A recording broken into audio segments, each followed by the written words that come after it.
Hello everyone, in this episode I want to talk about Microsoft Defender for Endpoint. It's not a well-known free Defender antivirus built in Windows 10, but an enterprise-level solution with a similar name. Yes, the naming is pretty confusing. I will not repeat Microsoft's marketing thesis, just the basic idea. The Windows endpoints on your network have built-in agents that can send some data to the Microsoft cloud. In the cloud, they process this data into security events. Users can see these events in the web interface on the Microsoft website. What can it actually do? Many shiny security marketing things: threat and vulnerability management, attack surface reduction, next generation protection, endpoint detection and response, auto investigation and remediation, and also you can get the help from Microsoft threat experts. But the most important for me is that Microsoft Defender for Endpoint can detect malware, so it can replace the antivirus solutions like Kaspersky or McAfee, detect vulnerabilities, so it can replace vulnerability management systems such as Tenable Nessus, Wallace, detect attacks, so it can replace endpoint protection systems such as FireEye. Of course, this is not a silver bullet, and the competition will never stop.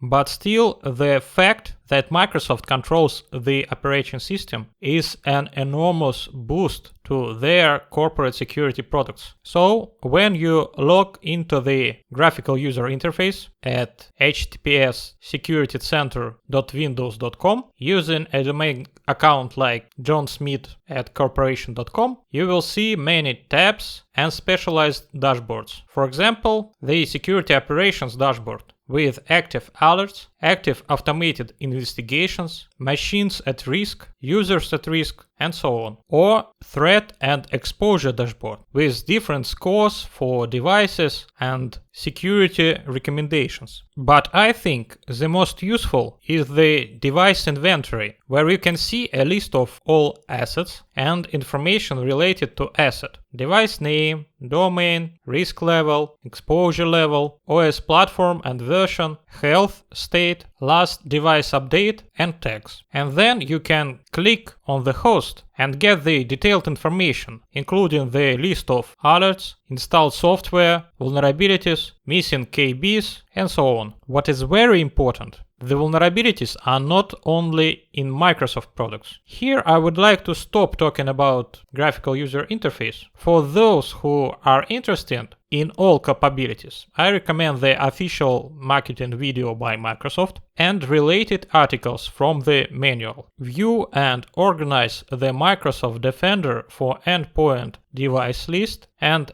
investigate devices in the Microsoft Defender for Endpoint devices list. Now let's talk how to get data from the Defender for Endpoint in an automated manner. You may think that there should be some tab where you can issue the token to access Microsoft Defender for Endpoint automatically. No, not that simple. Actually, you should go to Microsoft Azure and create a new application. There is a video about this on Microsoft's site, but it is outdated. So go to https://portal.azure.com, log in and search for app registrations. Register a new application, then go to the App Permissions tab and request API permissions for Microsoft Defender ATP. Well, I chose everything related to reading. Then you need someone who can approve these permissions for you. Your Microsoft Azure System Administrator probably. Then you go to the Secrets tab and add a new client's secret. And that's it. To work with Microsoft Defender for Endpoint API, you need the secret, application ID, and tenant ID in the Overview tab. Now let's see the example of API usage. The script will get the host list, so we could count the percentage of the hosts that are covered by Microsoft Defender for Endpoint. The documentation is available on the Microsoft website. First of all, we need to get a token using tenant ID, app ID, and app secret. Then we can make GET requests to API machines. The only tricky moment is how to make pagination. It's not documented, but we can find it in OData documentation, parameters skip